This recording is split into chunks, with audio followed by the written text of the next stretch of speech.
এই মুস্তাফিজুর রহমান কোন রাজনীতি বোঝে না। বাংলাদেশ ক্রিকেটের ইতিহাসে মুস্তাফিজুর রহমানের মতো সহজ সরল নিরীহ কোনো ক্রিকেটার নাই। যে ইংলিশ বোঝে না তাকে বাংলায় ডাবিং করে দিতে হয়, যে শুধুমাত্র ক্রিকেটটাকে ক্রিকেটের আবেগের জায়গা থেকে, ভালোবাসার জায়গা থেকে খেলে।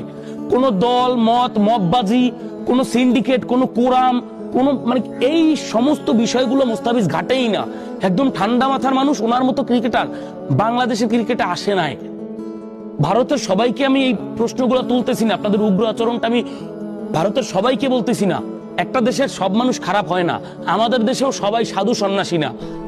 মুস্তাফিজকে বাদ দেওয়ার পিছনে হয়তো আমাদের অনেক মববাজির কারণ থাকতে পারে, কিন্তু সব কথার এক কথা হচ্ছে তাকে 10 কোটি টাকা দিয়ে কিনলেন, টাকাটা বড় বিষয় না। মুস্তাফিজুর রহমানের খেলার যেই একটা সুযোগ ছিল, তার পারফরমেন্স বিশ্বকে দেখানোর একটা সুযোগ ছিল, সেই সুযোগটাকে আপনারা মাটি করেছেন। শুধু মাটি না, বাংলাদেশ ক্রিকেটকে অপমান